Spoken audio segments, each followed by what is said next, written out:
These are typical scenes in the home port of vessels serving offshore installations. One of the jobs these vessels are used for is laying anchors to secure an offshore installation in position. Anchor handling is a complex and exacting task. To achieve success, thorough preparation is required and a clear understanding of what the work entails. But no matter how complex or urgent the job, it has to wait for suitable weather.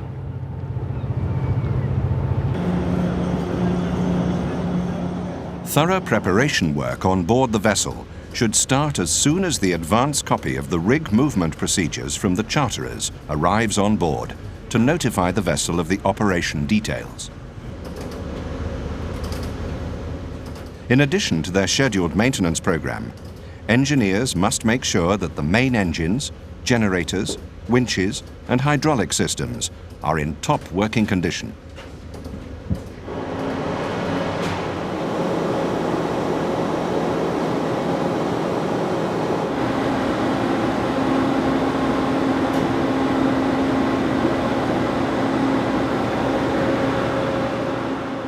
The vessel must be very maneuverable for any anchor handling job to be done safely.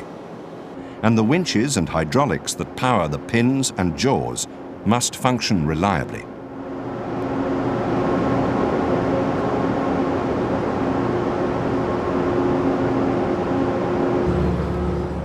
Decks should be made free of obstructions.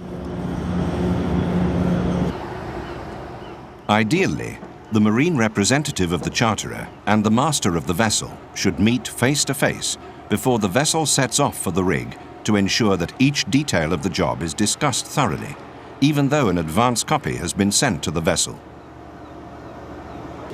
Jack baits, appropriate locations. This meeting starts a vital chain of communication between the marine rep, the master, and other members of the team on board the vessel. Invariably, there are last-minute changes to requirements, and this is the safest way to bring everybody up to date. There's just one thing, Mike. We'll have to complete a risk assessment for cutting and securing the wire when we pass them back to the rig.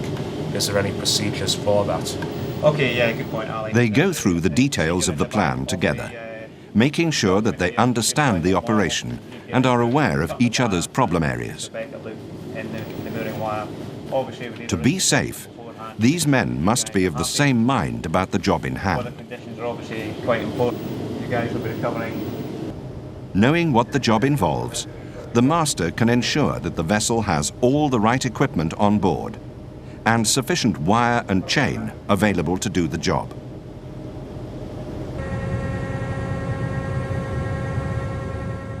The meeting may identify additional equipment requirements which can be acted upon before the vessel leaves port. Extra wires, links, a grapple, for example, to help recover a lost or parted pennant.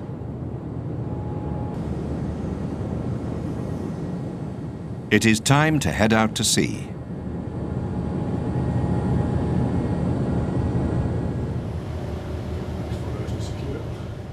Everyone on board is now confident that they will arrive at the rig ready to do the job safely and efficiently, weather and currents permitting. They have prepared well, and everyone is fully aware of their role in the team. The primary concern of the master about weather is not focused on rain or fog, provided these do not impair visibility beyond safe limits. His task is more influenced by the strength of wind and currents and the resulting wave heights and general sea state.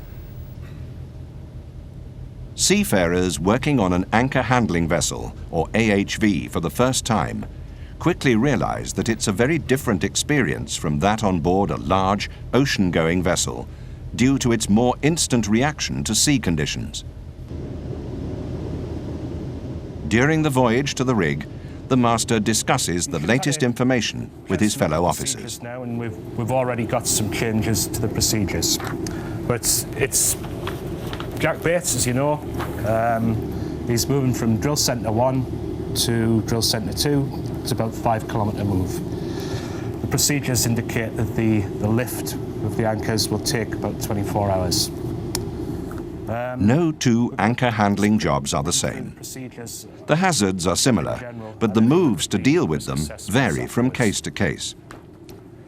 For example, the presence of piggyback anchors provides additional risks, while pipelines and other subsea structures may make the positioning of the vessel more exacting. One of those chains has to be renewed. A piggyback anchor is a second anchor deployed behind the main anchor to provide additional secure hold in the seabed. Some of the most efficient anchors in use today include the Stevpre 15-ton, the Bruce twin shanks, and the Danforth 15-ton. Number 6 chain is the one to be changed out, so we'll just, as normal, chase out to the anchors.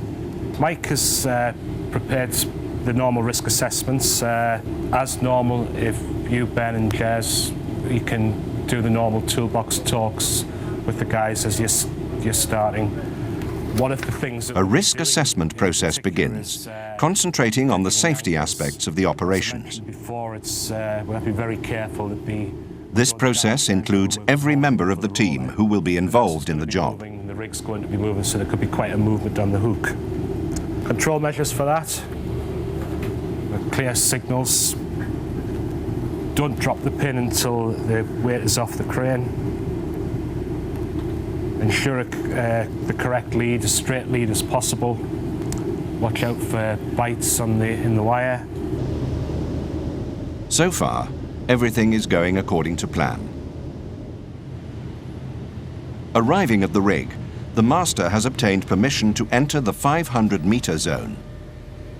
At this stage, they make a final weather check to try to ensure that conditions will not become so bad that the operation will be unsafe. They should agree to postpone the operation if the forecast is unfavorable.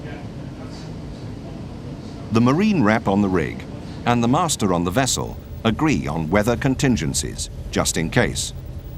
They also agree on initial procedure. This job begins early in the morning, and the rig is blanketed in fog. But as visibility is sufficient to carry out the job safely, it is agreed that they should start the process.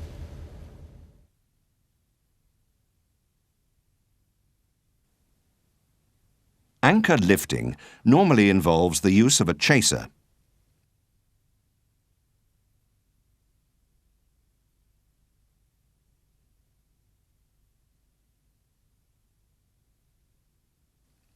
The task is to position the chaser onto the anchor and release the anchor from the seabed.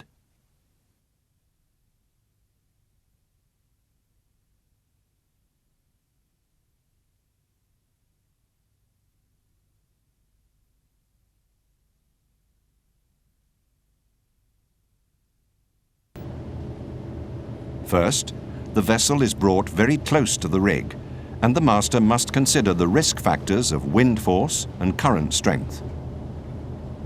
The crane lowers the pennant, and the crew recover it and place it in the hydraulic jaws. Thanks, Pete. South to southeast 8 to 12. The work wire is secured to the pennant and is then ready for towing the chaser onto the anchor. These links and shackles are very heavy, and moving them represents a hazard. Safety must come before haste.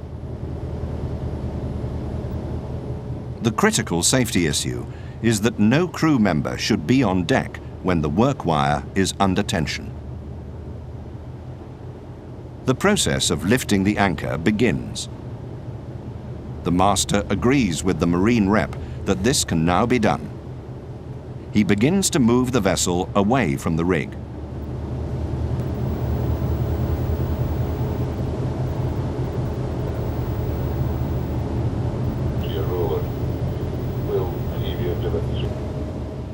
Phase 1 of the operation is to tow the chaser along the anchor chain right up to the anchor. The master navigates the vessel along the anchor chain, and the chief engineer or another officer controls the winch.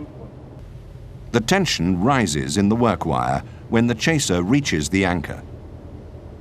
At this point, the vessel tends to vibrate more as a result. As the vessel increases power, the anchor is eventually released from under the seabed.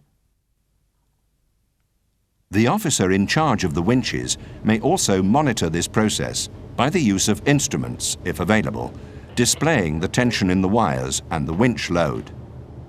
Once the anchor is out of the seabed, the added vibration stops, and the instruments clearly indicate the drop in winch load.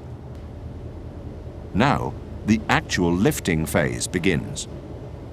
From now on, both anchor chain and chaser wire must be tensioned in coordination to achieve the required lift.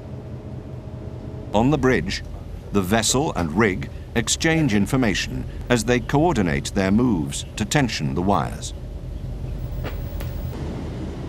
The master positions the vessel as required.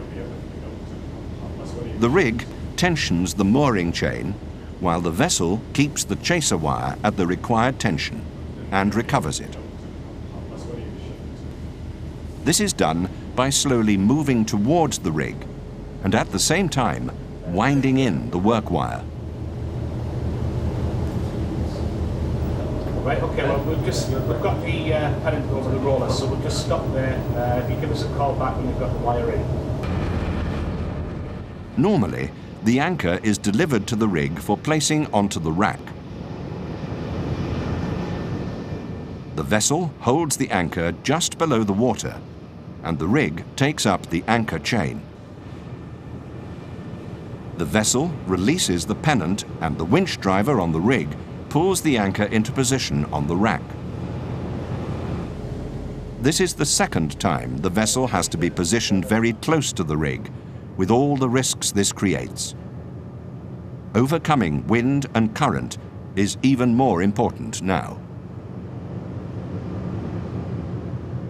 On occasions, the anchor must be brought up on deck for inspection, for modification to suit a different soil type at its new destination, for separating it from its piggyback anchor, or for replacing it altogether.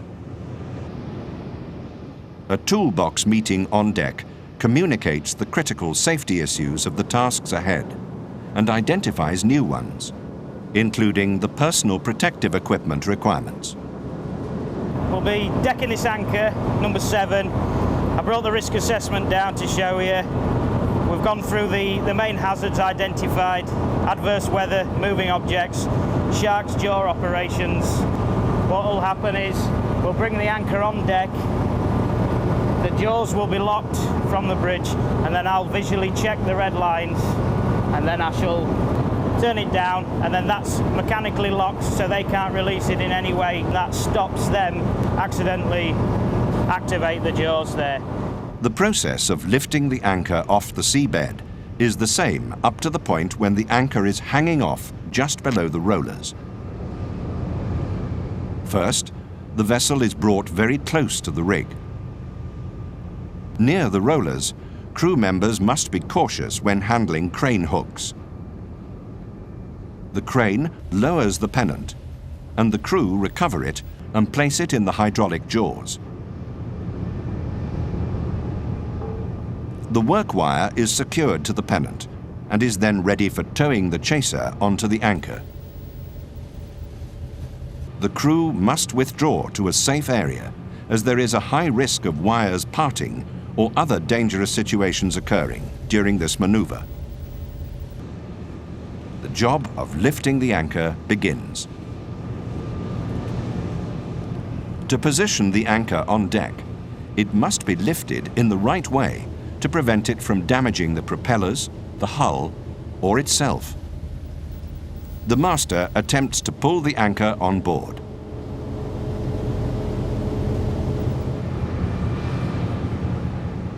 The chaser lands correctly. But the anchor is not oriented the right way.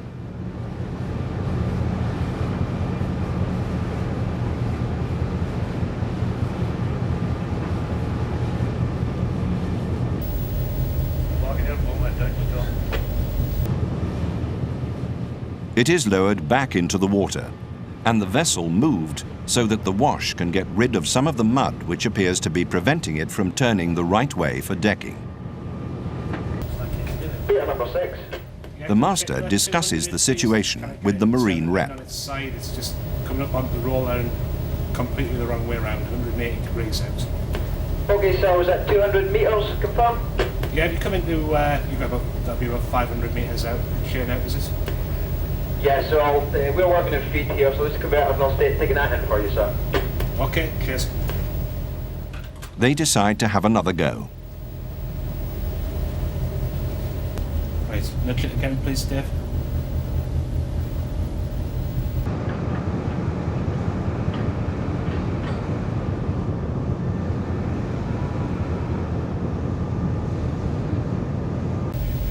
I'll try and skid it across there.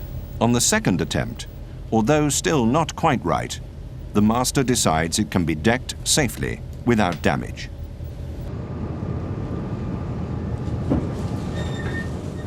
Once the anchor is resting on deck, the tension in the wires can be reduced, and the anchor can then be positioned for inspection or for safe transportation.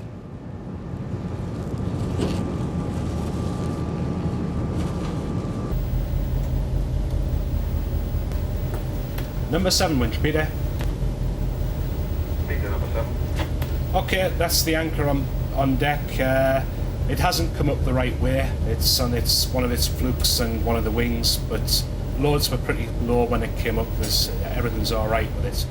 Here, the anchor chain is disconnected in the jaws, and the anchor is moved with the use of tugger winches.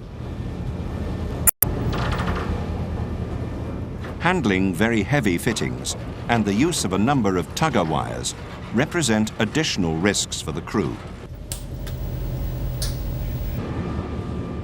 So far, we have seen anchor handling being carried out by one vessel. In very deep waters, another vessel is sometimes employed to assist with the far greater weights of chain involved. In deep waters, 1,000 meters or more, 2 other operations add complexity to the task. Extension wires and chains may need to be added to create the required length of lines, usually in the region of 1.5 times the depth of water. Then, the extra weight of the chains must be supported by one vessel, while the other lifts the anchor. The same method may be used to control the chain near pipelines and other structures. This lifting requires a 3-way communication channel. Each master and the marine rep must synchronize every move involved. Progress is slower and requires greater concentration on the part of everyone. Several chain lengths may be involved in the recovery, and taking a chain out of service and changing over to another winch is a very hazardous operation. The chains are under considerable tension, which must be released before separation. If wires are involved, these may twist as the tension is released, and any shackles or other fittings can spin violently in the process. To reduce such a risk, swivels are fitted in line to release the twist in the wires. On deck, personnel must be kept well away from the hydraulic jaws until the tension is completely released. When the rig arrives at its destination, the anchors will be placed at their new location.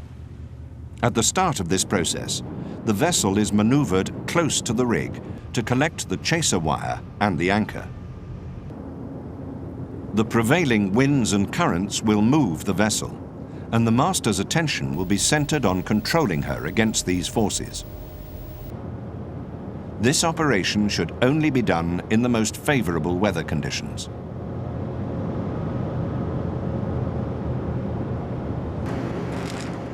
If the anchor was decked before, it is now reconnected to the anchor chain and lowered into the water.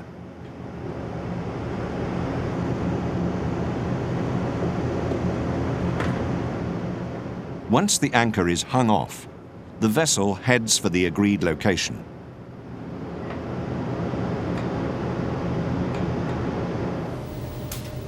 The rig pays out the anchor chain until the vessel is in position. Okay, all copy. Got you now. The line is tensioned, and the rig instructs the vessel to lower the anchor. The anchor is lowered with the chaser wire. Once the anchor lands on the seabed, the vessel continues to pay out the wire to 1.5 times the water depth. The rig then starts to tension the anchor chain to ensure that the anchor is fully embedded. To finish the job, the vessel returns the chaser and its pennant to the rig before heading for her home port.